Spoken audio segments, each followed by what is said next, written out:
শুধু তাই না, আল্লাহ নবী জানিয়ে দিলেন এক একটা নারী হলো এক একটা জান্নাত। আল জান্নাতু তাদাদামুল উম্মাহাত, প্রতিটা মায়ের পায়ের তলাতে সন্তানদের জান্নাত। প্রতিটা পুরুষ তোমার জান্নাত হলো নারীর পায়ের তলায়। সে নারীটা হলো তোমার মা। মায়ের জাত হলো নারী।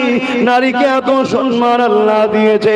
আমার ইসলাম, আমার নবী জানিয়ে দিলে, আমার আল্লাহ পাক ঘোষণা করে দিলে, কারো ঘরে যদি পর পর তিনটে কন্যা সন্তান হয়, ওই বাপ যদি সেই তিনটে কন্যা সন্তানকে অবজ্ঞা না করে, আল্লাহ নিয়ামত মনে করে, তাকে শিক্ষা দিয়ে আদর্শওয়ালা চরিত্রওয়ালা বানিয়ে তার যদি নেকা বিবাহটা দিয়ে দেয়, আল্লাহ নবী জানিয়ে দিলেন ওই তিন কন্যার আব্বা আর আমি রাসূলুল্লাহ দুটো আগুন পাশাপাশি তুলে দেখিয়েছে।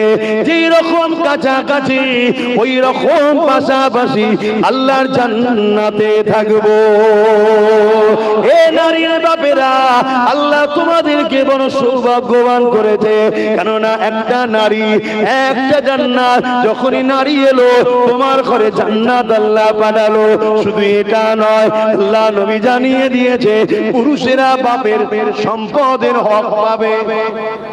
পুরুষরা বাপের সম্পদের হক পাবে, আর নারী বাপেরও পাবে, স্বামীরও পাবে, মায়েরও পাবে। কে তোমাকে দুটো হাত দিল, কে তোমাকে দুটো চোখ দিল, কে তোমাকে দুটো পা দিল, কে তোমাকে কিডনি দিল, কে তোমাকে জিন্দেগি দিল, কে তোমাকে মায়ের পেটে এত সুন্দর করে বানালো, সেই সুরজটাকে চেনো। এই নবী আমার সর্বপ্রথম লা ইলাহা इल्लल्लाह, अल्लाह के सिवा दूसरा कोई माबूद ही नहीं। ला इलाहा इल्लल्लाह, अल्लाह के सिवा माबूद ही नहीं। आना मुहम्मद रसूलुल्लाह, আমি আল্লাহর প্রেরিত রাসূল। এই মেসেজটা প্রথমেই দিলে, তারপরে নবী পাকের পাশে যারাই দাঁড়ালো, আল্লাহ নবী তাদেরকে নিয়ে প্রচার শুরু করে দিলেন, মিশন শুরু করে দিলে। জুলুমকে খতম করো, অন্যায়কে খতম করো, অত্যাচারকে খতম করো। সর্বপ্রথম রাসূলের আওয়াজ ছিল, নারীগুলোকে চিনতো কেন পুঁতে দিচ্ছ? পৃথিবী মানুষেরা তারা তাদের কন্যাকে বাপেরাই চিনতো পুঁতে দিত। কেননা তাদের মিথ্যা ধারণা, তাদের কুসংস্কার ছিল নারী হলো অশুভ, নারীদের বাঁচার অধিকার নাই। আল্লাহ নবী বললেন না, আমার স্রষ্টা, তামাম কায়নাতের স্রষ্টা, যিনি মায়ের পেটে পুত্র সন্তান দেয়, তিনি কন্যা সন্তান দেয়। এতে কন্যাদের কি অপরাধ রয়েছে? এই জমিনের উপরে নারী পুরুষের মিলনের মাধ্যমে ইনসানিয়াত জগৎ চলতে থাকবে। এটাই তো মহান স্রষ্টার সৃষ্টি। নারী কোনো অংশে কম নয়। অথচ আমার নবী পাক জানিয়ে দিলে, এলাকার মানুষেরা নারীকে অশুভ মনে করছে, এটা তোমাদের কুসংস্কার, ভুল ধারণা। আমি রাসূলুল্লাহ জানিয়ে দিলাম, যার ঘরে কন্যা সন্তান হয়, এর মানে মহান স্রষ্টা ওই বাপকে শান্তির পয়গাম পাঠায়।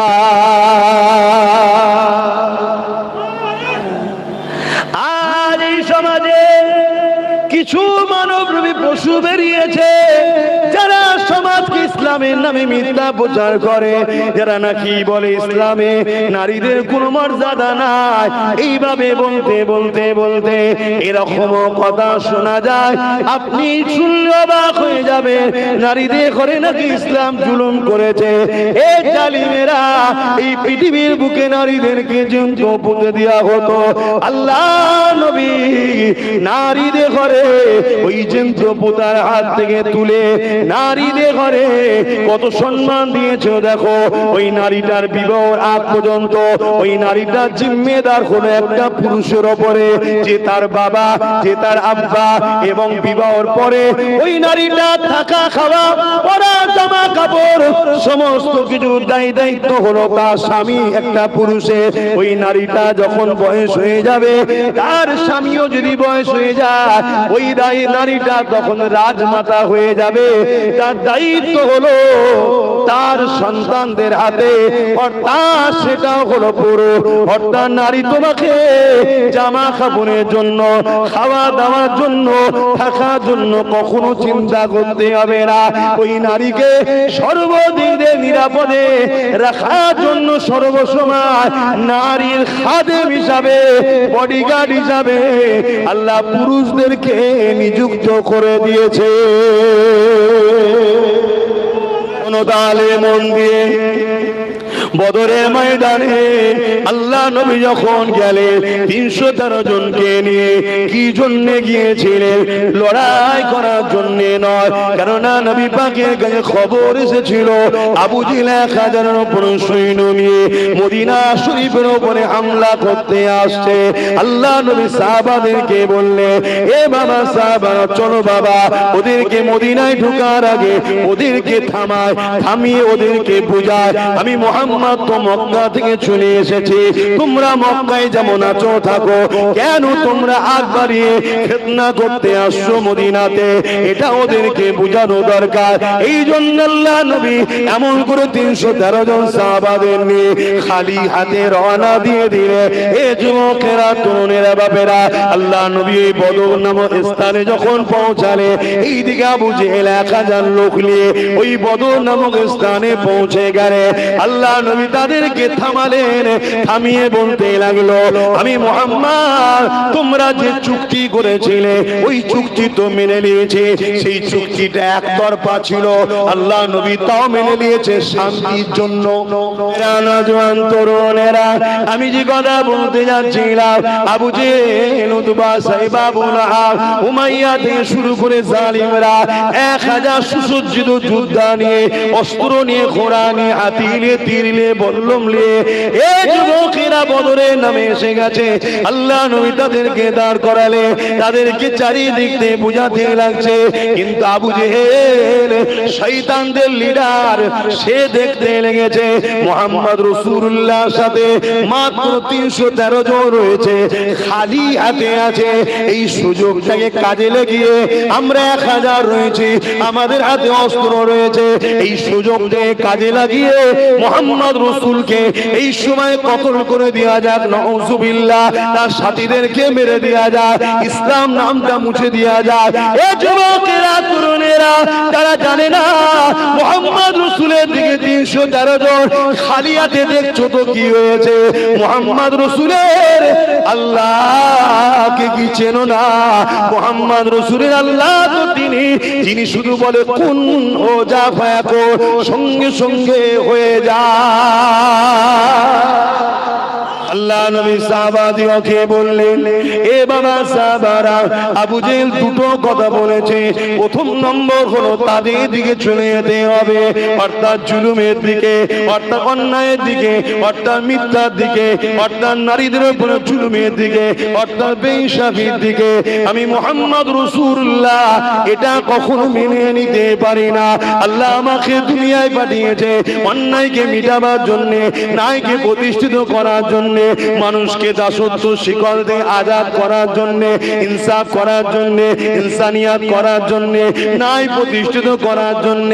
এ বাবা সাহাবারা, তাহলে প্রথম নম্বর কথা তো মানা যাচ্ছে না। সাহাবা হুজুররা বললেন, লাব্বাইকা ইয়া রাসূলুল্লাহ, আপনি যেটা বলবেন তাতেই আমরা আছি। কেননা যেদিন থেকে আপনার হাতে হাত দিয়ে ঈমানের কলেমা পড়ে নিয়েছি, ওই দিন থেকে আমাদের জিন্দেগি আর আমাদের নয়, এটা আল্লাহ রাসূলকে দিয়ে দিয়েছি। যেমন করে খুশি খরচ করবে সেইভাবে আমরা রাজি রয়েছি। এই সময় রাসূলুল্লাহ বললেন, দ্বিতীয় অপশন হলো তারা বলতে লেগেছে মোকাবিলার জন্য তৈরি হয়। এ বাবা সাহাবারা, ওদের যখন এত ইচ্ছা গেছে মোকাবিলার জন্য তৈরি হয়, সাহাবারা বললেন, ইয়া রাসূলুল্লাহ, হাবিবাল্লাহ, আমাদের হাতে তো কিছু নাই, ওদের হাতে ধারালো অস্ত্র রয়েছে, ওরা ঘোড়ার পিঠে রয়েছে, ওদের হাতে ঢাল রয়েছে। আল্লাহ নবী বললেন, খাজুরের ডালকে বিসমিল্লাহ বলে উঠিয়ে নাও, আমাদের হাতে কিছু নেই তো কি হয়েছে? আমাদের সাথে আমাদের আল্লাহ রয়েছে। আরো জোরে বলো, দিল খুলে বলুন আল্লাহু আকবার, হাত তুলে বলুন আল্লাহু আকবার, আরো জোরে বলুন বলুন আল্লাহু আকবার। হ্যাঁ, আল্লাহ তো যিনি সব থেকে মহান। আসেন বিদায় নেব, তার আগে একটা ছোট্ট কথা। এ দুনিয়া মানুষেরা আমার নবী পাক বদরের ময়দানের কথাটা শেষ করে দে। আবু জেহেল উতবা সাহেবা যখন বলল, আল্লাহ নবী সাহাবাদেরকে বললে, খেজুরের ডাল নিয়ে তোমরা তৈরি হয়ে যাও বিসমিল্লাহ বলে। এদিকে আবু জেহেল বাহিনী আক্রমণ চালিয়ে দিল। সাহাবা হুজুররা খেজুরের ডাল নিয়ে ডিফেন্স করতে শুরু করলো। এই ডিফেন্স করতে করতে সাহাবা হুজুররা বলতে লেগেছে, আমার দিকে কেউ তরোয়াল লাগিয়ে আসছে আবু জেহেল বাহিনী। কিন্তু আমি অবাক হয়ে দেখছি, আমার কাছে আসার আগে তার ধর থেকে কল্লাখানা আলাদা হয়ে যাচ্ছে। কে করছে? ওই বদরের ময়দানে আল্লাহ পাক 313 জনের মধ্যে ফেরেশতা নাজিল করে দিয়ে মুমিন মুত্তাকি ইমানদার সাহাবাদেরকে আল্লাহ পাক সাহায্য বিজয় দিয়েছিলেন। আরো জোরে বলুন সুবহান।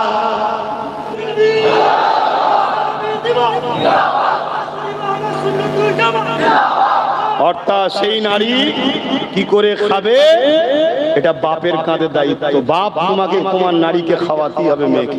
শুনছেন তো? তার জামা কাপড়, চিকিৎসা, পড়াশোনা সব দায়িত্ব একটা পুরুষ বাপের হাতে।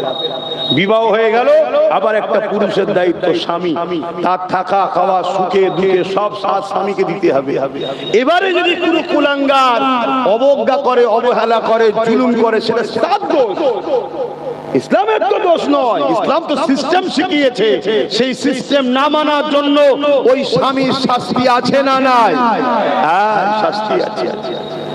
তারপর ওই নারী যখন বয়স হয়ে যাবে, তার দেখাশোনা, খাওয়া দাওয়া, চিকিৎসা, জামা কাপড় সব দায়িত্ব ছেলের কাঁধে। যদি কোনো ছেলে না দেখে, ওই ছেলে জাহান্নামে যাবে। তাহলে নারীদেরকে ইসলাম মর্যাদা দিয়েছে না দেয়? কিন্তু আজ ভারতবর্ষের বুকে পশ্চিম বাংলাতে শুনতে হচ্ছে কোন এক মানব রূপী জাহান্নামের কুকুর সে বলছে নারীদের সঙ্গে রেপ করা নাকি ইসলামে কোনো পাপ নয়। নাউজুবিল্লাহ বললেন না? আপনারা শুনেছেন না শোনেননি? শোনেননি? শুনেছেন? আজ আপনারা বলেন, এই জালিমরা এরা রাজনীতি করা ছেড়ে দিয়ে এরা ইসলামের উপর আঘাত দিচ্ছে। যখন রাজনীতির নেতারা মানুষের শিক্ষার কথা ছেড়ে দিয়ে, মানুষের রুজি রুটির কথা ছেড়ে দিয়ে, দেশের উন্নতির কথা ছেড়ে দিয়ে, দেশের সার্বভৌমত্বের কথা ছেড়ে দিয়ে, নিরাপদের কথা না ভেবে যখন ইসলামের উপরে আঘাত দেবে, তখন উলামাদের জন্য ফরজ হয়ে যাবে রাজনীতির মধ্যে মাথা ঢুকিয়ে এই সকল কুলাঙ্গারদের বিরুদ্ধে সমাজকে সংগঠিত করা দরকার আছে না? তাই আব্বাস সিদ্দিকী রাজনীতির কথা বলে। শুনছেন না শোনেন না? তোরা রাজনীতি করছিস, করকে যা। মানুষ আজকে রুজি পাচ্ছে না, মানুষ আজকে রুটি পাচ্ছে না, মানুষ আজকে নিরাপদে নাই। মানুষকে কেস দিয়ে, মানুষকে জুলুম করে, দেশটাকে বিক্রি করে দিয়ে, দেশের মানুষকে লন্ডভন্ড করে দিয়ে আজকে কোন নারী নিরাপদে নাই। আমার ভারতে বাইরে বেরোলে তার বাপ মা শিওর নয় যে আমার বেটিটা নিরাপদে আসবে। হয় রেপ হয়ে কোন জায়গায় মারা যাবে, হয় রেপ হয়ে তাকে গায়েব করে দেওয়া হবে, নাই রেপ হয়ে তাকে পুড়িয়ে দেওয়া হবে। এগুলোকে রুখতে পারছিস না, তোরা বলছিস ইসলামে নাকি রেপ করা কোনো পাপ নয়। অথচ ইসলাম বলছে কোন নারীকে যদি কেউ রেপ করে, সেই রেপিস্টের শাস্তি একটাই, মৃত্যুদণ্ড। আর আমার দেশে কি রেপিস্টদের কি শাস্তি? ফুলের মালা আর এমএলএমপির টিকিট। লজ্জা লাগছে বলতে? আমার দেশে রেপিস্টদের কি শাস্তি? যদি কেস চলে, কোটি কোটি টাকা কোর্টে লাগিয়ে উকিল ফিট করে তাকে জামিন করার জন্য চেষ্টা করছে। তারা আবার ইসলামের বিরুদ্ধে মুখ লাগে।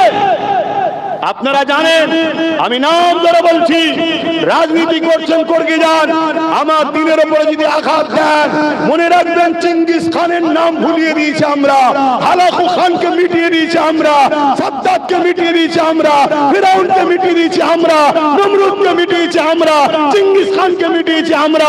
বুশের নাম নিশানা মিটে গেছে। পাল্লায় এসো না, এমন সাইড হবে দিশেহারা হয়ে যাবে, কোনটা বাপ কোনটা কে চিনতে পারবে না, ঠিক না বেঠে? অতএব যা করছো করে যাও। আজ নিশ্চয়ই আপনারা শুনেছেন উত্তর 24 পরগনার ওই যে ব্যারাকপুর ভাটপাড়া, কখন যে টিএমসি তে কখন বিজেপিতে বোঝা মুশকিল, কোন কারখানার প্রোডাকশন এখনো ধরা যাচ্ছে না। তবে বর্তমান বিজেপির প্রোডাকশন হয়ে আছে। সে বলছে ইসলামে নাকি রেপ করা কোনো পাপ নয়, এই কথা মেনে নেওয়া যেতে পারে? জোরে বলুন, এটা কি আমার ধর্মের উপরে মিথ্যাচার নয়? এটা আমার ধর্মের উপরে আঘাত নয়? আমার দেশের সংবিধানের উপরে কি আঘাত নয়? কেন দেশের সংবিধান বলেছে রাষ্ট্র কখনো কোনো ধর্মের পক্ষেও দাঁড়াবে না, ধর্মের বিরুদ্ধেও দাঁড়াবে না। অর্থাৎ রাষ্ট্র কারো মসজিদ মন্দির গির্জা গুরুদুয়ার করাতে কাজও লাগাবে না, হাত খরচও করবে না, আর গির্জা গুরুদুয়ার ধর্ম স্থান মসজিদ মাদ্রাসা বিরোধীও রাষ্ট্র করবে না। একেই বলা হয় সেকুলার কান্ট্রি। অর্থাৎ রাষ্ট্র বলছে তুমি হিন্দু তোমার মতো থাকো আমার বুকে, তুমি আদিবাসী তুমি তোমার মতো আমার বুকে থাকো, তুমি দলিত তোমার ধর্ম করো আমার বুকে থাকো, তুমি মুসলিম তোমার ধর্ম করো আমার বুকে থাকো, তুমি খ্রিস্টান তোমার ধর্ম করো আমার বুকে থাকো।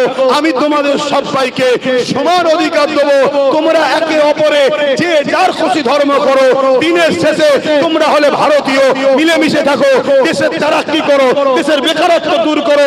এটা হলো আমার দেশের ইন্ডিয়ান, আমার দেশের সেকুলার জাত। কিন্তু আজকে এই বিজেপি সরকার তারা না রুজি দিতে পেরেছে, না রুটি দিতে পেরেছে, না কারবার দিতে পেরেছে, না মানুষের অধিকার দিতে পেরেছে, না রেপ বন্ধ করতে পেরেছে, না দেশকে আগাতে পেরেছে, না জিডিপি সামনে শেষ করে দিয়েছে, না নোটবন্দি করে গেনার হয়েছে।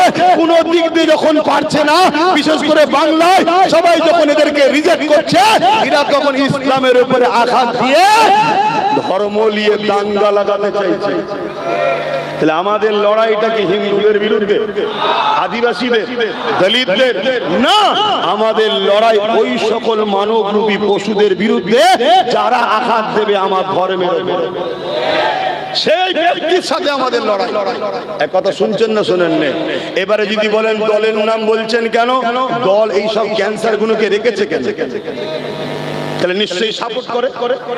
কি আপনি এক বস্তা আলু এনেছে, তার মধ্যে যদি দুটো পচা থাকে তাড়াতাড়ি বাদ দেওয়া দরকার আছে না? না দিলে কি হবে? তাহলে বিজেপি যখন তার এই পচাগুলোকে রেখে দিয়েছে, তাহলে মানতে হবে তারা সাপোর্ট করছে। না ওকে তো তারপরে তো ঘাড়ে লাথি মেরে বার করতে দরকার। আমরা এমনি বাংলায় জায়গা পাচ্ছি না, তুই যা করলি সব গেল এবার রে, এটা বলে বাদ করার দরকার ছিল তো। যখন বার করেনি তাহলে ভাবতে হবে সবার সমর্থন আছে না নাই? এক কথা বলুন।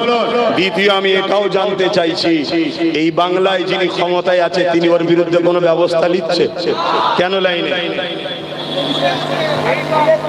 প্রশ্ন একটা আছে না নাই? কেন নেননি? হ্যাঁ, তাহলে ভাবতে হবে ডাল মে কুচ, ওপরে ওপরে ঝগড়া, ভেতরে ভেতরে মোহাব্বত। হ্যাঁ, তাহলে বলুন, আপনাদের কাছে জানতে চাই, আপনাদের কাছে দুনিয়ার আগে না আখেরাত আগে? আপনাদের কাছে দুনিয়ায় কোন নেতা নেত্রী আগে না ইসলাম আগে? যদি ইসলাম আগে হয়, আমার ইসলামের উপরে যে বা যারা আঘাত দেবে আর তাদেরকে যে বা যারা সাপোর্ট করবে, উভয়ের সঙ্গে আমাদের দূরত্ব করা দরকার আছে না নাই? হাত তুলে সাক্ষী দেন আছে না নাই? তবে তো জালিমরা সাইড হবে। এরা মনে করছে যে আমরা যা খুশি তাই করে নেব, ওদের এখন কেউ বলার নেই। শোনো, হ্যাঁ, কি চুক্তি ছিল এটা বিছখানে বলে দিই। চুক্তি ছিল মক্কা থেকে কেউ মদিনায় যদি যায় তাকে মক্কায় ফেরত দিতে হবে, ওই জালিম আবু জেলের হাতে। কিন্তু মদিনা থেকে কেউ যদি মক্কায় যায় তাকে ফেরত দেওয়া হবে না। এটা কি একতরফা নয়? একতরফা। আরো অনেক ছিল। আল্লাহ নবী বললেন শান্তির জন্য আমি মেনে নিলাম। তাই হযরত ওমর ফারুক বলেছেন, হুজুর এটা আল্লাহ নবী ওমর শান্তি যাতে হয় সেটা আমি রসুল চাই। জোরে বলুন সুবহানাল্লাহ। ব্যাস উমর ফারুক চুপ করে গেল। তা এরা এই শান্তি খরচা তৈরি করার পরে, সন্ধি হওয়ার পরও দেখছে, খবর পেয়েছে মদিনায় মুহাম্মদ রসুল রয়েছে, চারিদিক থেকে মানুষ মুহাম্মদ রসুলের কাছে আসছে, মুহাম্মদ রসুলের ফ্যান ফলোয়ার্স, মাননেওয়ালা, চাহনেওয়ালা সাহাবা আস্তে আস্তে বাড়ছে। এটা আবু জেহেলের সহ্য হয়নি।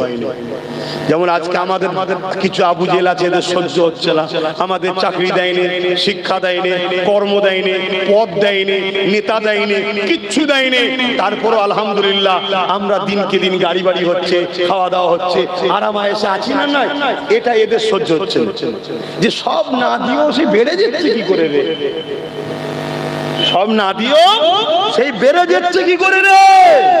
এরা জানে না, এরা জানে না যে কুকুরের বছরে 7-8টা বাচ্চা হয়, গরুর কিন্তু একটাই হয়।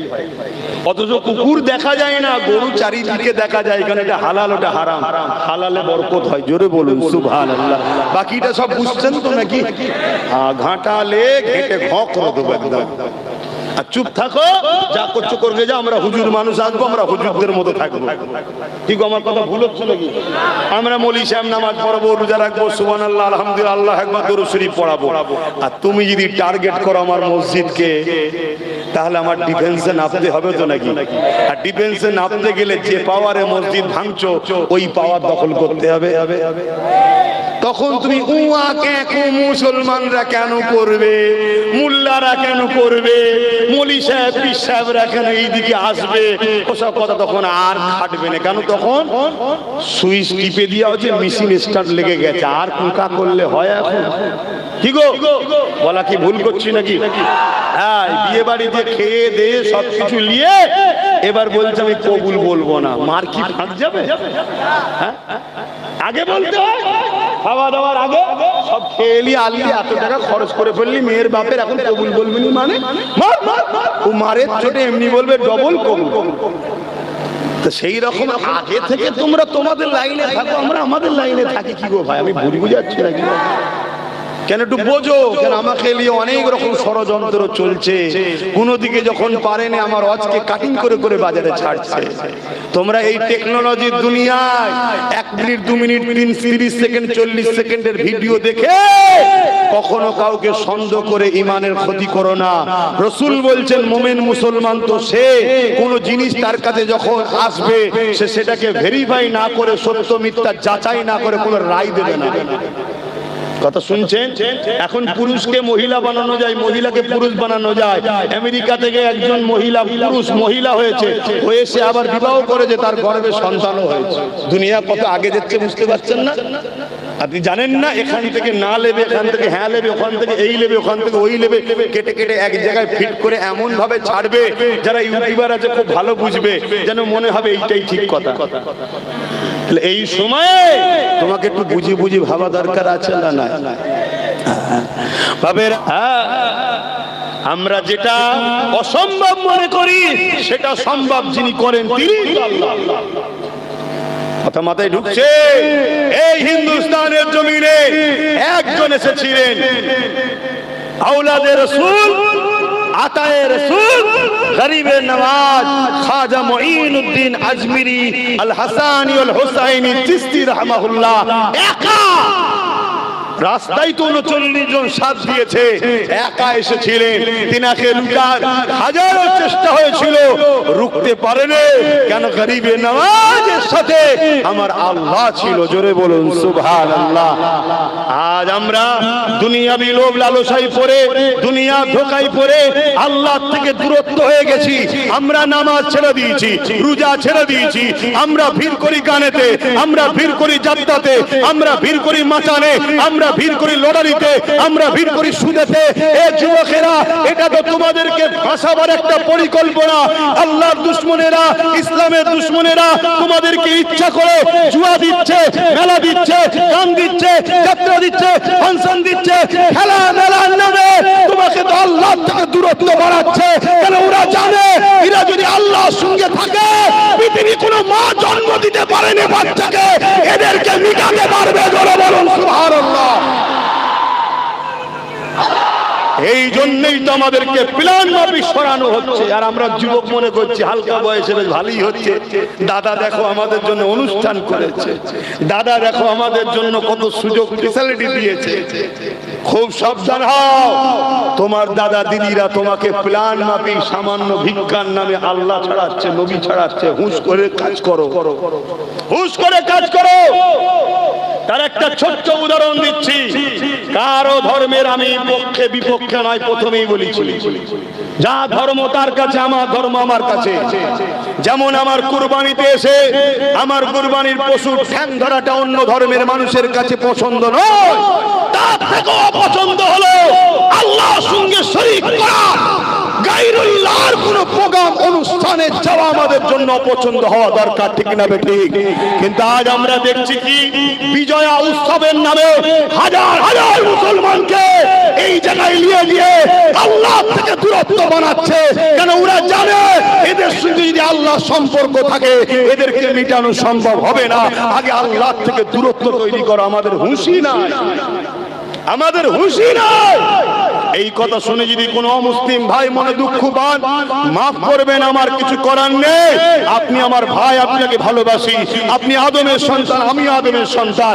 আপনি হাওয়ার বেটা, আমি হাওয়ার বেটা।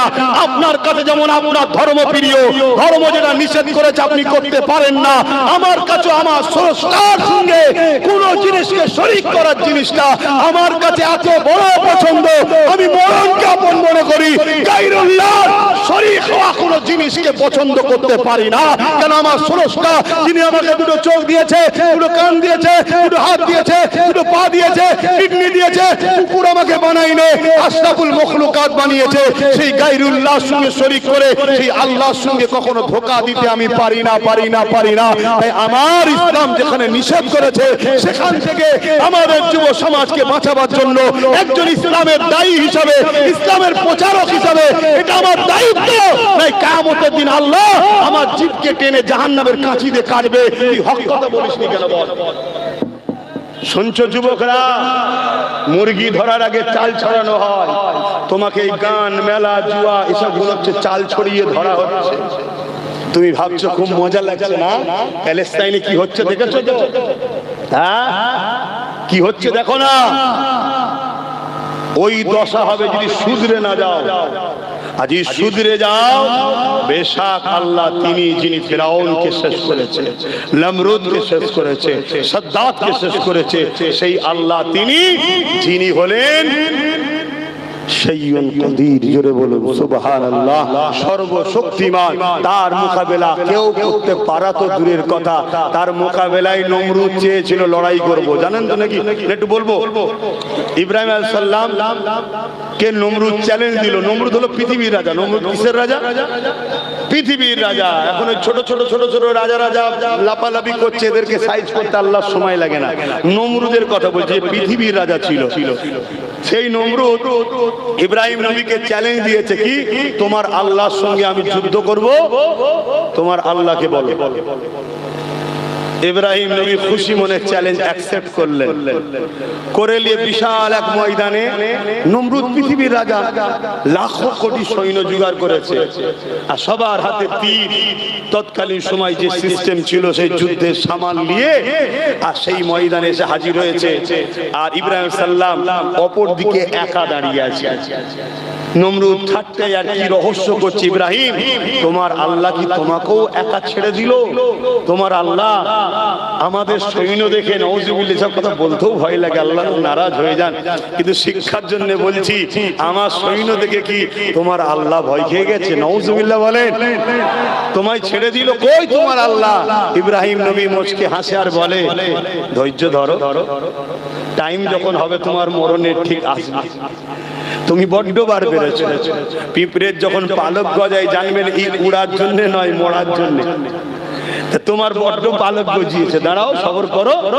এইভাবে অনেকক্ষণ পরে একটা কালো মেঘের মতো আসছে আর একটা গো করে আওয়াজ হচ্ছে। আর যত কাছে আসে কালো মেঘটা আওয়াজ বাড়ে।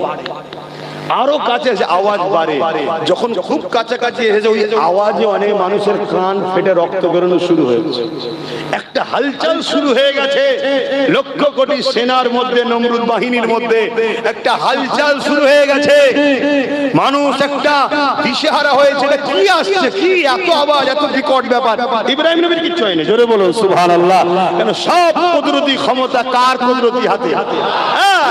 ইব্রাহিম নবী তো আল্লাহর দিকে, তার হবে কেন? তো ওই জন্য ইব্রাহিম নবীর কিছু হয়নি, এই আওয়াজ আসছে। কি আসলো? পৃথিবী বিখ্যাত সৈন্য পেটিছে নাকি? না, ক্ষুদ্র মখলুক, ক্ষুদ্র মশা। মশা কেন আল্লাহ মশা পাঠালো? আল্লাহ তো ডাইনোসরকে পাঠাতে পারতো, বনের জঙ্গলে হিংস্র বাঘ পাঠাতে পারতো, কি আল্লাহ পারতো বড় বড় পাখি পাঠাতে পারতো, হাতি পাঠাতে পারতো না। আল্লাহ পৃথিবীকে দেখাচ্ছেন, যুগে যুগে যুগে যুগে ইতিহাস থাকবে, পৃথিবীর রাজাকে মেরেছে আল্লাহ খোঁড়া মশা দিয়ে। তোদের হাইসিয়াত এটাই। আজকে যারা ইসলাম বিদ্বেষী করছো তাদের উদ্দেশ্যে বলছি, একটা পাচাই ফুসকুড়ি হবে, ওইটা মিটাবার ক্ষমতা নেই, ইসলাম মিটাবার স্বপ্ন দেখছে। আবার কথা মাথায় ঢুকছে না, ঢোকে না? একটা চুলকোনা হলে চুলকোনা মিটাতে পারছে না, দাঁত মিটাতে পারে না, ও আবার বলছে ইসলাম মিটাবো। খেয়ে দে কাজ নেই, শুধু একটাই কারণ, বিভাজন তৈরি করো। বিভাজন তৈরি করে মানুষ এই বিভাজন নিয়ে থাকবে, এইদিকে আমি চুরি লুট কাটারি দেশকে শেষ করবো, এই হচ্ছে এদের পরিকল্পনা। কথা মাথায় ঢুকছে? কিন্তু আমাদেরও তো ইমানি দায়িত্ব আছে। কেউ মা বাপের বিরুদ্ধে বললে আমরা ছেড়ে চলে এসি না, সেখানে আল্লাহ ও রসুলের বিরুদ্ধে বললে ছাড়া যাবে মনে হয়? আরে হাজারো কোটি বাপ মা আমার আল্লাহ ও রসুলের জন্য কুরবান আমরা করতে রাজি আছি না? নাই, আমরা প্রত্যেকেই বাপ মাকে কুরবান করতে রাজি আছি আল্লাহ ও রসুলের জন্য। সেই আল্লাহ ও রসুলের বিরুদ্ধে কেউ বললে কি করে ছেড়ে আসতে পারি? জবাব তো দিতে লাগে নাকি? হযরত আবু বকর সিদ্দিক রাদিয়াল্লাহু তাআলা এক অমুসলিম আমার আল্লাহকে গাল দিয়েছে। হযরত আবু বকর সিদ্দিক পুরো মক্কা মদিনায় জিনার নাম আছে, শুনছেন? পুরো মক্কা মদিনায় আবু বকর সিদ্দিকের নাম আছে। কি? আমার নবী ইসলামের কলেমার প্রচারের আগে থেকেও আবু বকরের নাম আছে মক্কা মদিনায়। কি? আবু বকর খুব ভদ্র, আবু বকর খুব সভ্য, আবু বকর কোনো ফিতনা ফাসাদে যায় না, আবু বকর কোনো গালিগালাজ ঝগড়া টগড়া করে না, আবু বকর খুব শান্তশিষ্ট নরম দিলের মানুষ। এই মেসেজটা কিন্তু আবু বকর মক্কা মদিনাতে ফেমাস, সবাই মুখে মুখে কানে কানে আছে। আবু বকরের তুলনা হয় না, এত ভালো ছেলে। শুনছেন? সেই আবু বকর সিদ্দিকের নামে একটা বিচার এসেছে। কি? আবু বকর সিদ্দিক নাকি একজন অমুসলিমের গালে চড় মেরেছে। শুনছেন? আমি সেই আবু বকরের খুন, আমি গালে চড় মেরেছে। আল্লাহ নবীর কাছে বিচার এসেছে। আল্লাহ নবী আবু বকরকে জিজ্ঞেস করছে, আরে আপনার নাম তো খুব, আপনি খুব নরম দিলে, ঠান্ডা মেজাজে, সবাই আপনাকে প্রশংসা করে, আপনি নাকি চড় মারলেন কেন? ওনাকে আপনি চড় মারলেন কেন? তখন হযরত আবু বকর সিদ্দিক বলছে, হুজুর, ইয়া রাসূলুল্লাহ, ও আমার আল্লাহকে গাল দিয়েছে। তাহলে কি বুঝলেন? নরম হওয়া ভালো, সভ্য হওয়া ভালো, ভদ্র হওয়া ভালো, কিন্তু আল্লাহ ও রসুলের যখন বাঁধার কথা আসবে তখন নরম ভদ্র হওয়া ভালো না, এটা মুনাফিক। শুনছেন না? শুনেন না? তখন নরম আর সভ্য নয়, তখন নরম সভ্য হওয়াটাই তখন ঝাড়তে হবে। শুনছেন তো নাকি? হ্যাঁ। তো ওই সময়তে ওই অমুসলিম বলছে, না আমি গাল দিইনি, আমি গাল দিইনি। আবু বকর সিদ্দিক বলছে, হুজুর না, ও গাল দিয়েছে। ও বলছে দিইনি। আবু বকর সিদ্দিক বলছে দিয়েছে, ও বলছে দিইনি। ওই সময় অমুসলিম বলছে, সাক্ষী কই? আবু বকর যে আমি গাল দিয়েছি, ওকে সাক্ষী চান। আর সেখানে তৃতীয় কেউ ছিল না। এখন সিসি ক্যামেরার এলাকা নয়, এখন না ক্যামেরা হয়ে গেছে চারিদিকে। কি? তখন তো সেটাও নাই। আল্লাহ নবী বললেন, আবু বকর এ তো ঠিক বলছে, তুমি যে গাল দিয়েছে প্রমাণ কই, সাক্ষী নিয়ে আসো। হযরত আবু বকর সিদ্দিক চুপ হয়ে গেল। হুজুর আমার সাক্ষী, তবে আমি মেরেছি, ও আমার আল্লাহকে গাল দিয়েছে বলে। আল্লাহ নবীও জানে আবু বকর হাত তোলার ছেলে নয়, অন্যায় এমন করেছে যেটা মার খাবার উপযুক্তই নাই। মারতো না আবু বকর, নাই মারতো না আবু বকর, কখনো ঝগড়া ফাসাদ করেনি। সেই ছেলেটা হাত তুললো কি করে?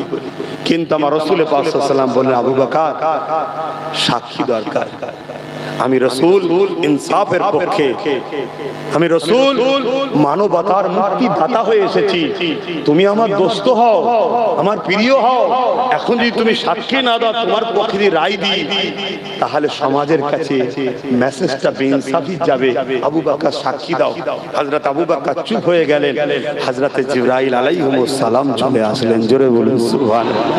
ইয়া রাসূলুল্লাহ, হাবিবাল্লাহ, আল্লাহ পাঠিয়েছে। কি খবর? আবু বকরের সাক্ষী আল্লাহ খোদ নিজে ও মালাউন আল্লাহকে গাল দিয়েছে, আবু বকর চর মেরেছে, আবু বকরের উপর আল্লাহ খুশি হয়েছে। জোরে বলুন সুবহানাল্লাহ। আরো জোরে হবে না? কথা কিছু মাথায় ঢুকছে? হ্যাঁ, এই জমিনের মালিক আল্লাহ, আসমানের মালিক আল্লাহ, কায়নাতের মালিক আল্লাহ। আল্লাহ কে? মক্কার মুশরিকরা আমার নবীকে জিজ্ঞেস করছে, মুহাম্মদ সাল্লাল্লাহু আলাইহি ওয়াসাল্লাম, তুমি যে বলছো লা ইলাহা ইল্লাল্লাহ, আল্লাহ কে সিवा कोई माबूद ही नहीं, আল্লাহটা কে? আমার আল্লাহ আয়াত নাযিল করে দিলেন, কুল হুয়াল্লাহু আহাদ। হাবিব, আপনি বলুন আল্লাহ এক।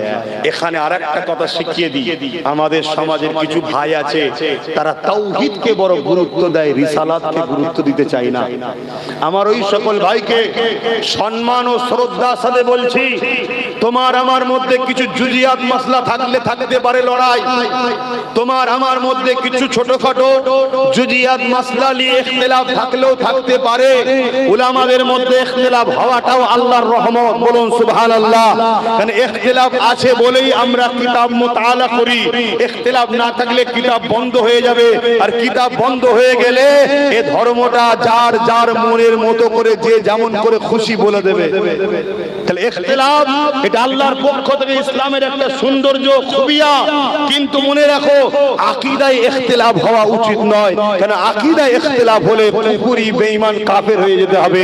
কিছু আমার ভাইরা আছে তাওহীদ নিয়ে বড় আনন্দ করে, তাওহীদকে বড় সম্মান করে, কিন্তু রিসালাত নিয়ে বড় অবজ্ঞা দেখায়, রিসালাতকে নিয়ে বড় চর্চা করতে চায় না।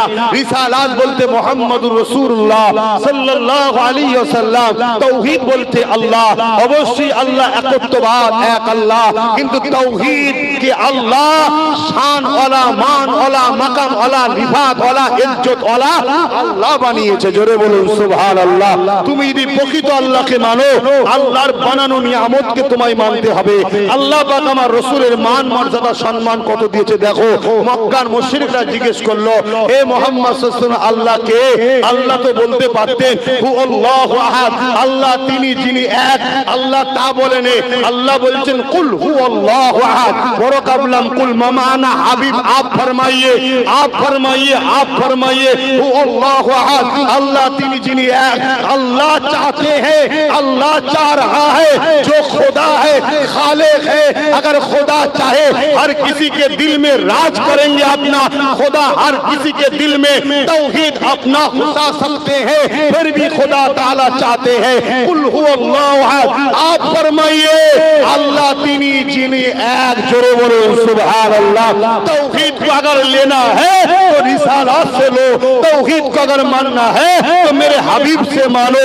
ला अब्दी को अल्लाह के एक बोले माने हबीब আপনার প্রচারে যারা আমাকে মানবে তারাই হলো তাওহীদবাদী। জোরে বলুন সুবহানাল্লাহ। বুঝছেন তো না? তা আল্লাহ আগে রিসালাতকে বলছে কুল, এটা আমার নবী। কুল কোরআনের কথা ঠিকই, কিন্তু এখান থেকে তাওহীদ শুরু নয়। আল্লাহর সংজ্ঞা এখানে আমি বুঝাতে পারছি তো নাকি? হ্যাঁ, এটাও একটা শুনে রাখেন, ঈমান না থাকলে সব শেষ। একদিকে 1 কোটি মানুষ রাখুন কিন্তু জান নেই, একদিকে 1 কোটি মানুষ রাখুন কিন্তু কারো জান নেই, আর একদিকে আরেকটা মানুষ রাখুন তার কিছু খুঁত আছে, হয়তো একটা পা কাটা, একটা হাত কাটা, কিন্তু ঈমান আছে, জান আছে, জান আছে। এই 1 কোটি লোকের থেকেও এই খোঁড়াওয়ালা হাত কাটাটার দাম আছে না নাই? কেন আছে? এর জান আছে আর এর জান নেই। খুব ভালো করে বুঝবে। হুজুর হচ্ছেন আমাদের শরিয়াত, ইবাদত, বندگی, ইসলামের জান। জোরে বলুন সুবহানাল্লাহ। নামাজ আছে, রোজা আছে, হজ আছে, দাড়ি আছে, টুপি আছে, দান আছে, খায়রাত আছে, হুজুর নেই। ওই এক কথা বুঝে আসছে না? নাই ও জানে। আর হয়তো একটু ভুলভ্রান্তি হয়েছে, একটু গুনাহ করে ফেলেছে, কিন্তু হুজুরকে সিনায় রেখেছে, নামাজও আছে, রোজাও আছে, হজও আছে, হুজুর কিন্তু সিনায় আছে, ওর জান আছে। জোরে বলুন সুবহানাল্লাহ। হুজুর হলো জান। তো শুনেন আল্লাহ কি বলছেন, মক্কার মুশরিকরা জিজ্ঞেস করলো আল্লাহ কে? আল্লাহ বলছেন কুল হুয়াল্লাহু আহাদ। বড় কাফলাম কুল, হাবিব আপনি বলুন, হাবিব আপনি বলুন।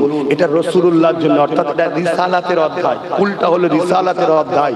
যেই সূরাটার নাম হলো সূরা তাওহীদ বা সূরা ইখলাস, ওই সূরাটাকেও আল্লাহ শুরু করছে রিসালাত দিয়ে। জোরে বলুন সুবহানাল্লাহ। আল্লাহ তার বন্ধুর মাকাম কত দিচ্ছে বুঝছেন? তাহলে আমরা সেই নবীর থেকে দূরে কেন? সেই নবীকে প্রেম করছি না কেন? আদব করছি না কেন? আজমাত দিচ্ছি না কেন? রিফাআতের বয়ান করছি না কেন? করতে হবে। কথা বুঝে আসছে? শুধু মনে রাখবেন, নবী আল্লাহ নয়, আল্লাহ নবী নয়। এই দুটোকে মাথায় রেখে যেমন করে খুশি নবীকে ভালোবাসেন, আপনি নবীর তারিফ, মর্যাদা, মাকামের এক চুল পরিমাণ হক আদায় করতে পারবেন না। জোরে বলুন সুবহানাল্লাহ। এখানে আরেকটা কথা বলে দিই, অসুবিধা এই যে মোবাইলে একটা আপডেট হয় না, কোম্পানি থেকে দেয় কি আপডেট, যেই আপডেট মারলেন ঘুরতে ঘুরতে ঘুরতে ঘুরতে আবার ফোনটা অন হলো। অন হওয়ার পরে কি দেখেন, নতুন নতুন ভার্সন এসছে, নতুন নতুন সিস্টেম এসছে, ফোন ইজি হয়ে গেছে। এটা কে দেয়? কোম্পানি। কে দেয়? কোম্পানি। তা আমার আল্লাহ বোঝাবার জন্য বলছি, মোবাইল যেমন আপডেট হয়, আমার আল্লাহ তার হাবিবের মাকামের আপডেট সর্বসময় করছে। জোরে বলুন সুবহানাল্লাহ। আমি যতক্ষণ আজকে শুরু করেছি, এতক্ষণ আমার নবীর কত লক্ষ কোটি গুণ মাকাম আল্লাহ বাড়িয়ে দিয়েছে। জোরে বলুন সুবহানাল্লাহ। তাহলে আমার নবীর মাকাম কখনো আমাদেরকেও বাড়াতে পারবো? বাড়াতে গেলে বড় হতে হয়, বাড়াতে গেলে বড় হতে হয়। একটা ছেলে হাফেজ হয়েছে বলছে, পাগড়ি পরিয়ে দিয়ে একজন প্যান্ট শার্ট পরা দাড়ি চাচা স্কুল মাস্টার, সে যদি বলে এ হাফেজ, এই কেউ গুরুত্ব দেবে? ওই ছেলেটা হাফেজ না হাফেজ নয়, ওর উস্তাদকে বলতে হবে হাফেজ, কারণ উস্তাদ ওর থেকে বড় হাফেজ। এই কথা বুঝে আসছে? তখনই সার্টিফিকেট কমপ্লিট হয় যখন তার থেকে বড় কেউ সার্টিফিকেট দেয়। আমার নবীর মাকাম একমাত্র বাড়াতে তিনি পারেন, যিনি হলেন আল্লাহ। কারণ নবীর থেকে বড় কেউ নেই, একজনই, তিনি কে? এটা মাথায় থাকবে। নবীকে ভালোবাসুন, পিয়ার করুন। আর নবী না থাকার দরুন আমাদের সব শেষ হয়ে যাচ্ছে। আমরা বলি না আল্লাহ আমাকে আপনার রহমতে আমার মুক্তি দেন, আপনার রহমতে আমার চাকরি দেন, আপনার রহমতে আমার সাকসেসফুল দেন, আল্লাহর দয়াতে আমি বাঁচবো, আল্লাহর দয়াতে জিতবো। বলি না? বলি না? আল্লাহর দয়াটা কি? ওমা আরসালনাকা ইল্লা রাহমাতাল লিল আলামিন। আল্লাহর দয়াটা হলো মুহাম্মদুর রাসূল। জোরে বলুন সুবহানাল্লাহ। অর্থাৎ যার দিলে হুজুর আছে তার কামিয়াবি আছে, যার দিলে হুজুর নেই তার কামিয়াবি কোন রকম রাখতে হবে? আবু জেলের মতো? এই আবু জেলের দিলেও নবী ছিল না? ছিল না? জোরে বলে। হ্যাঁ ছিল। আবু জেলকে তার দলের নেতারা সব গোপনে ডেকে বলছে, সর্দার একদম ঠিক করে বলো তো, এখানে বাইরের কেউ নেই, ঠিক করে বলো তো মুহাম্মদ রাসূলকে তুমি কোন নজরে দেখো? আবু জেল বলছে মুহাম্মদ রাসূলের মতো কেউ হয় না, আর হতেই পারে না। জোরে বলুন সুবহানাল্লাহ। তাহলে বিরোধী করছে কেন? বলছে মুহাম্মদ রাসূলের পক্ষে থাকলেই তো আমার সব রাজত্ব শেষ, আমার দাদাগিরি শেষ, আমার লুট শেষ, চুরি শেষ, খুন শেষ, ধর্ষণ শেষ, সব শেষ। কথা বুঝে আসছে না? তা আজকেও যে কটা চেলা আছে তাদের, এরাও গোপনে জিজ্ঞেস ওনার মতো মানুষ হতে পারে, মানছিস না কেন? ওই সমস্যাই। তো যাক, আমি যে কথা বলছিলাম, কুল হুয়াল্লাহু আহাদ। হাবিব আপনি বলে দিন আল্লাহ তিনি যিনি এক। আল্লাহকে আল্লাহুস সামাদ, যিনি কারো মুখাপেক্ষী নয়। আল্লাহকে লাম ইয়ালিদ ওয়া লাম ইউলাদ, যিনি কারো থেকে পয়দা নয়, তিনি তিনার থেকেও কেউ পয়দা নয়। ওয়ালাম ইয়াকুল লাহু কুফুয়ান আহাদ, যিনি এক অদ্বিতীয়, তিনার সমকক্ষ কেউ নেই। তিনি কে? জোরে বলো। তাহলে কেউ যদি এই সংজ্ঞার মধ্যে পড়ে, সে আল্লাহ, তাই তো নাকি? আমার রাজ্যের যিনি সিএম আছে উনি কি আল্লাহ? জোরে বলছেন না তো? এই জোরে বলে। তাহলে আপনাদের পাশে হাওড়া জেলায় নির্মল মাঝি মমতাকে আল্লাহ বলেছে, দেখেছেন না? দেখেন।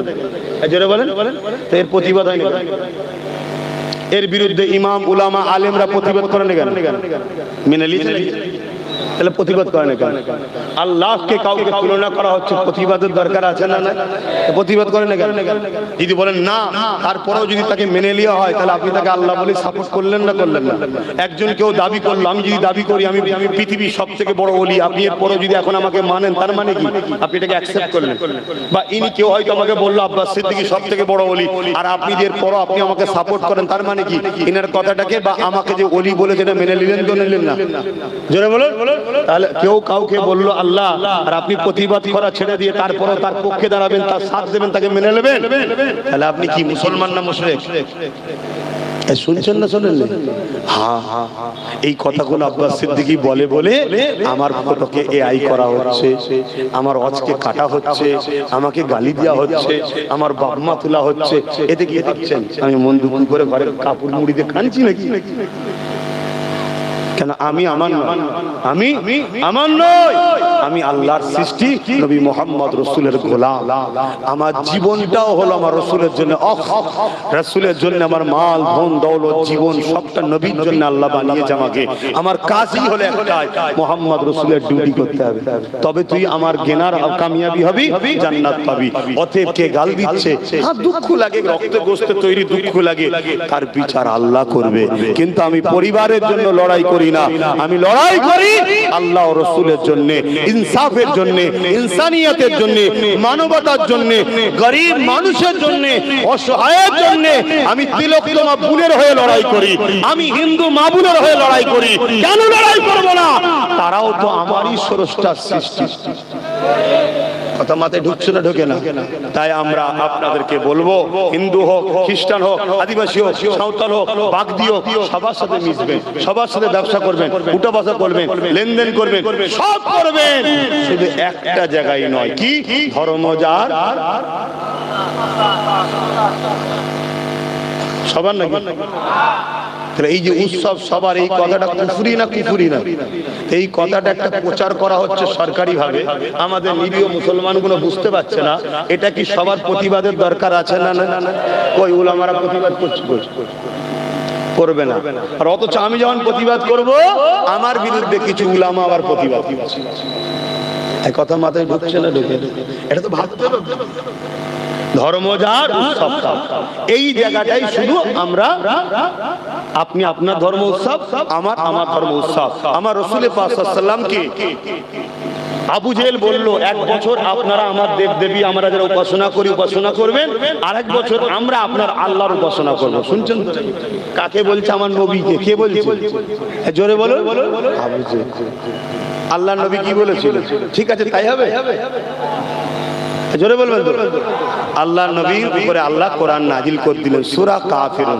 কি সূরা? আবার এরকম কথা শোনা যায় নাকি কোরআনে নাকি কাফেরকে কাফের বলা যাবে না? আরে কোরআনে একটা সূরা এসেছে কাফিরুন, কথা বুঝে আসছে? তা আল্লাহর নবী কি বললেন? আবু জেহেল, উতবা, সাইবা, শোনো, লাম ইয়ালিদ ওয়া লাম, সূরা কাফিরুনের শেষ আয়াত, লাকুম দীনুকুম ওয়ালিয়া দীন, অর্থাৎ আমার ধর্ম আমার জন্য, আমার কাছে, তোমারটা তোমার জন্য। কথা মাথায় ঢুকলো? অতএব এই জায়গাটা মাথায় আমাদের রাখা দরকার আছে না? না, একটা হিন্দু ভাই বিপদে পড়লে সাথ দেবেন না দেবেন না? আদিবাসী বিপদে পড়লে সাথ দেবেন না দেবেন না? দলিত বিপদে পড়লে সাথ দেবেন না দেবেন না? দিতেই হবে, কারণ আল্লাহ সৃষ্টিকে যে সেবা করে না, আল্লাহ কিয়ামত দিন তাকে সাহায্য করবে না। কিন্তু এর মানে এটা নয়, এর মানে এটা নয় যে তার ধর্মীয় উৎসব ধর্মে পার্টিসিপেট করে আল্লাহকে নারাজ করবেন। এটা কোনো ইজাজত ইসলামে নাই। আমার কথা বুঝতে পারছেন তো নাকি? এটা মাথায় রাখবেন। আসে আমরাও যদি সে আল্লাহ রসুলের পক্ষে থাকি, বিজয় আল্লাহ দেবে না দেবে না? আল্লাহর পক্ষে থাকা, রসুলের পক্ষে থাকা মানে কি? গরিবদের ঘেরা লুটা, এতিমদের লুটা, অমুসলিমের উপর জুলুম করা, অমুসলিমকে ঘৃণা করা না, আল্লাহর কোন সৃষ্টিকে ঘৃণা করতে না। কথা মাথায় থাকবে। আমার এই কথাতে যদি আমার কোন অমুসলিম ভাই মনে দুঃখ পায় যে আমরা একসাথে উৎসব করছিলাম, আপনি বারণ করলেন, আমি তাকে বলবো, ভাই কিছু করার নেই, আমার স্রষ্টা আমার কাছে আপনার থেকেও আগে। কথা ক্লিয়ার? দ্বিতীয় নম্বর কথা, আপনারও মাযহাব, আপনারও ধর্মে কিছু বাধা আছে আছে না না? জোরে বলেন। যেমন আমি প্রথমেই বলেছি, আবার কুরবানি থেকে কোনো অমুসলিম ভাই এসে আমার কি বলে পশুটাকে সে কি একটু ধরে সহযোগিতা করতে পারবে? কেন পারবে না? এটা তার ধর্মে নিষেধ আছে। তাহলে তারটা তার কাছে থাক, আমারটা আমার কাছে থাক। দিনের শেষে আমরা মানুষ, আমরা সবাই একসাথে কারবার করব, ব্যবসা করব, উঠাশোনা পড়াশোনা করব, একে অপরকে হেল্প করব, একে অপরের সুখে দুঃখে সাথ দেবো, সবাই মিলে এক হয়ে দেশটা কি করে তারাক্কি করবে এটাও ভাববো। কিন্তু আমরা ওই কাজ করতে কোনো ইমানদার পারি না, যেটা আজকে আমাদের ঘরে রাজনীতির নামে টেনে নিয়ে যে মুশরিক বানানো হচ্ছে। মূলত পরিকল্পনা এটাই, আমাদেরকে আল্লাহর কুদরতি নজরে নারাজ করার প্ল্যান চলছে, যাতে করে আল্লাহ আমাদেরকে সাহায্য না করে। এই সব কিছু মিলিয়ে আমি এটাই আপনাদেরকে বুঝাবো, যাই করুন, কারবার করুন, ব্যবসা করুন, সংসার করুন, রাষ্ট্র চালান, রাজনীতি করুন, তোমার স্রষ্টাকে নারাজ করে কখনো কিছু করো না। এটা মনে থাকবে তো নাকি? মৃত্যু হবে। তুমি আজ কামিয়াবি হলে কাল সিংহাসনে বসার আগেও মৃত্যু হয়ে যেতে পারে। এটা তোমায় মাথায় রাখতে হবে। আসুন একটু সালাত ও সালাম দিয়ে নি। ইয়া নবী সালাম।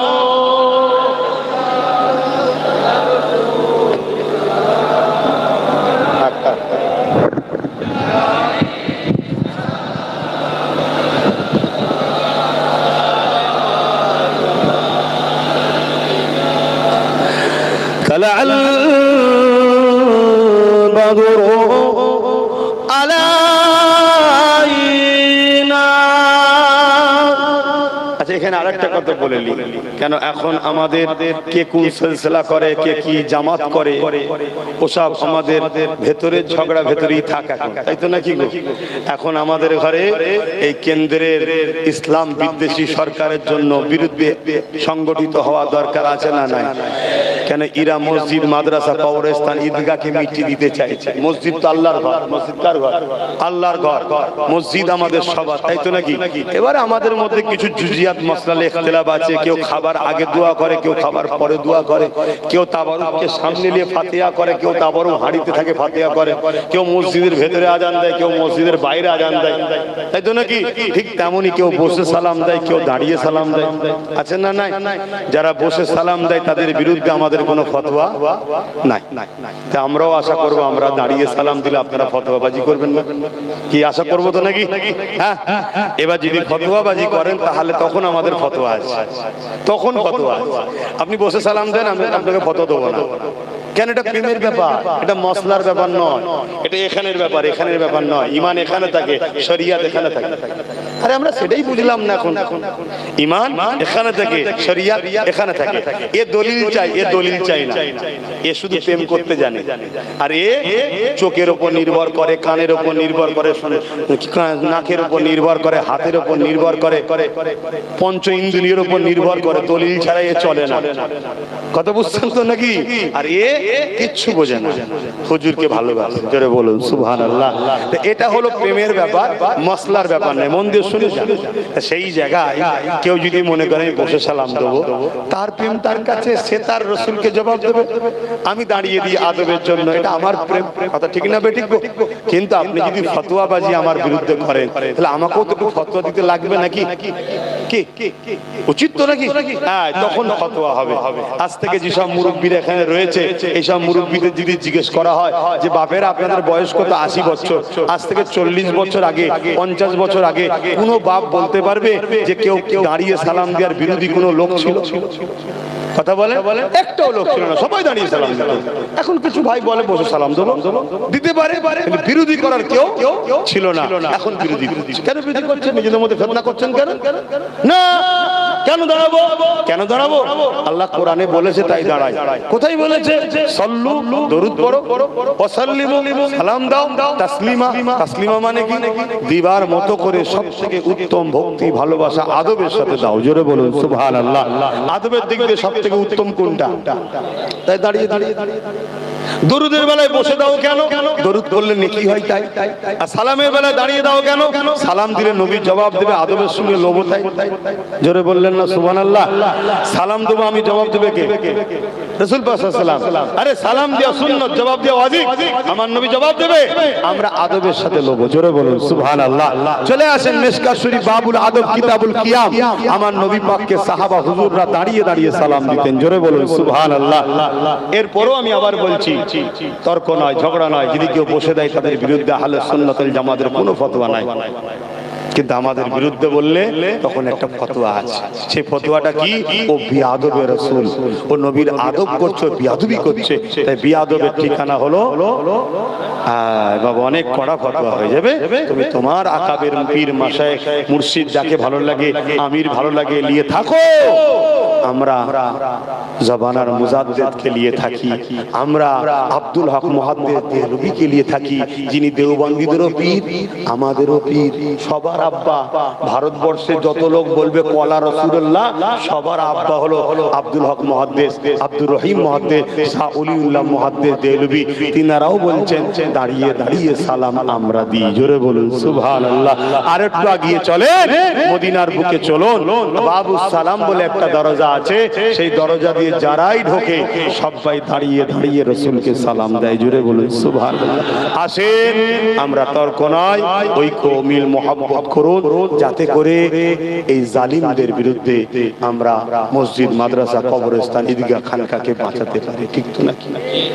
আবার কিছু লোক বলবে আপনি তাহলে কাফের বলেন কেন? ভাই আপনাদের কাউকে কাফের বলি? এই জোরে বলো না। যে কুফরি করবে তাকে কাফের না বলাটাও গুনাহ। যে কুফরি করবে তাকে কাফের না বলাটাও গুনাহ। দাদা হুজুর রহমাতুল্লাহ আলাইহিকে মানেন আপনারা? বলবেন তো জবানার মুজাদ্দিদকে মানেন? একটু হাত তুলে দেখাবেন মানেন? দাদা হুজুরের ওসিয়াতনামা যদি কারো বাড়ি থাকে একটু গিয়ে খুলে দেখবেন, আজকেই মিলাবেন আব্বাস সিদ্দিকী সত্য বলছে না মিথ্যা বলছে দেখবেন। দাদা হুজুরের ওসিয়াতনামার মধ্যে লেখা আছে দাড়ি, টুপি, জুব্বা, পাগড়ি কেউ যদি তুচ্ছ তাচ্ছিল্য করে কাফের হয়ে যাবে। কারণ কি? হুজুর লিখছে এটা আমার নবীর পছন্দ, নবীর সুন্নাত। জোরে বলুন সুবহানাল্লাহ। দাড়ি রাখেন কাফের বলতে পারবে না, টুপি নেই কাফের বলতে পারবে না, জুব্বা নেই কাফের বলতে পারবে না, পাগড়ি নেই কাফের বলতে পারবে না। কিন্তু কেউ যদি তুচ্ছ তাচ্ছিল্য করে, জোরে বলুন কেন? এটা হুজুরের পছন্দ। হুজুরের পছন্দকে যদি কেউ তুচ্ছ তাচ্ছিল্য করে তাহলে তাকে কাফের বলতে হবে। দাদা হুজুর ওসিয়াতনামায় লিখে দিয়েছে। কথা মাথা ঢুকছে তো নাকি? তাহলে আমি মোমেনকে কি বলবো? মোমেনকে কি বলবো? বলবেন তো? মোমেন বলবো। আল্লাহর ওলিকে কি বলবো? বেনামাজিকে কি বলবো? বেরোজাদারকে। আর নামাজিকে? ঠিক তেমনই যে কুফরি করে তাকে কাফের বলা হয়, যাকে তাকে নয়। কথা মাথায় ঢুকছে? কিন্তু দুঃখের বিষয় কিছু উলামা ভাইয়েরা দেখছি তারা কাফেরদের হয়ে ব্যাট ধরতে নেমেছে, আল্লাহ ও রাসূলের হয়ে ব্যাট ধরছে না। তাহলে কত বড় কপাল ফাটা ভাবতে হবে তো নাকি? হ্যাঁ, আব্বাসের বিরোধী করতে গিয়ে কার পক্ষপাতিত্ব লিচ্ছ একটু ভাবা দরকার তো। তোমাকে আমার ভালো নাও লাগতে পারে, আমি কে? আমি একটা দিনের নগণ্য খাদেম। এরকম পৃথিবীতে কয়েক কোটি খাদেম ঘুরছে। কথা বুঝে আসছে? আমার আল্লাহর দিনে, আমার নবীর দিনে খাদেমের অভাব নেই। আব্বাস সিদ্দিকী টেনে ফেলে দিকে যা, কিন্তু তুই আমার বিরোধী করতে গিয়ে কার হয়ে লড়াই করছিস? যে কিনা তোর আল্লাহর দিনের বিরুদ্ধে, তোর রাসূলের দিনের বিরুদ্ধে, যে কিনা তোর রাসূলের দিন, মসজিদ, মাদ্রাসাকে মিটিয়ে দিতে চাইছে, তার হয়ে এটা ভাবা দরকার আছে না? আমাদের কাছে দুশমন সে যে মসজিদ মাদ্রাসা ভাঙতে আসবে, সে দুশমন না দুশমন নয়? আর কেউ যদি বলে ও ভাঙছে ভাঙুক, ওর বিরোধী করা যাবে না, সে দুশমন না দুশমন নয়? আমাদের কাছে দুজনাই দুশমন। ওটা প্রকাশ্য দুশমন, এ বন্ধু সেজে দুশমন। কথা মাথায় ঢুকছে? অতএব প্রকাশ্য দুশমনকে বলা খুব সহজ, বন্ধু সেজে দুশমনকে, জাতিকে চেনানোটাই হলো প্রকৃত মোমেনের কাজ। কেন আমার মোমেন ভাইয়েরা একে বন্ধু মনে করে কোলে উঠে বসে আছে, আর এ ওই প্রকাশ্য দুশ্মনকে ভেতরে ভেতরে জায়গা করে দিচ্ছে, সব বাগান তৈরি হচ্ছে। কথা বুঝে আসছে? অতএব দিনের বাঁচাবার স্বার্থে দিন বিদ্রোহীদের, দিনের দুশ্মনদের বিরুদ্ধে কথা বলা, এটা নবীদের সুন্নাত। কার সুন্নাত? যত নবী এসেছে জালিম শাসকদের বিরুদ্ধে লড়াই করে। শুনছেন তো নাকি আব্বা? শুনছেন? যত নবী এসছে সব নবীরা কার বিরুদ্ধে লড়াই করেছে? মুসা নবী কার বিরুদ্ধে? ইব্রাহিম নবী। যত নবী এসছে, আমার রাসূলুল্লাহ খাজা গরিবে নওয়াজ দেখুন, উনি আল্লাহর ওলি, উনিও দেখুন জালিম রাজার বিরুদ্ধে। ইমাম বুখারী জালিম রাজার বিরুদ্ধে, ইমাম আযম আবু হানিফা জালিম রাজার বিরুদ্ধে, ইমাম সুফিয়ান সাউরি, ইমাম মালিক সবাই জালিম রাজার বিরুদ্ধে। হাত্তা কে আমাদের মুর্শিদ কেবলা জামানার মুজাদ্দিদ আবু বকর সিদ্দিক, যিনাকে ফ্রিডম ফাইটার, স্বাধীনতা সংগ্রামী বলা হয়, ব্রিটিশদের বিরুদ্ধে লড়াই করেছে। বলুন আল্লাহু আকবার। তাহলে ভাবুন, তাহলে আজ হক উলামা চিনার নমুনা বলে যাচ্ছি। হক উলামা তারা যারা আপনাদের ঘরে নবীর সঙ্গে জুড়তে চাইবে তারা। দ্বিতীয় হলো, হক উলামাদের সঙ্গে জালিম শাসকের কখনো বন্ধু থাকতে পারে না। কেন? জুলুমের বিরুদ্ধে নাম ইসলাম। কথা মনে থাকবে। আসুন ইয়া নবী সালাম ইয়া রাসূল ইয়া হাবিব সালাম সালাওয়াতুল্লাহ। কঠিন হাসরের দিনে কি আছে মোদের কপালে,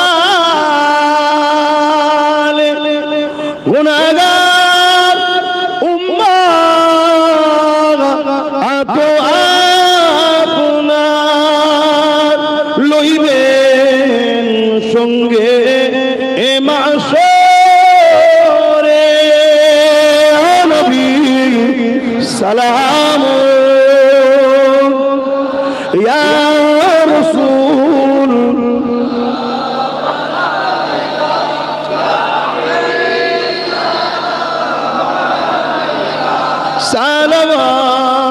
সালাওয়াতুল্লাহ ইয়া নবী মদিনা হতে সব কিছু পারে দেখিতে। কি গো, দেখতে পাই তো নাকি? একটু বলুন। এখানেও আবার আমাদের মধ্যে ইখতিলাফ। এই ইখতিলাফটা কিন্তু ঈমানের মামলা। এখানে কিন্তু ভুল বুঝলে ঈমান চলে যাবে। নবী দেখতে পায় না, আকীদা হলো গুমরাহি আকীদা। নবী দেখতে পায়, আল্লাহও দেখতে পায়। দুই দেখা কিন্তু এক নয়। এক বললে আবার শিরক হবে, এক বললে কি হবে?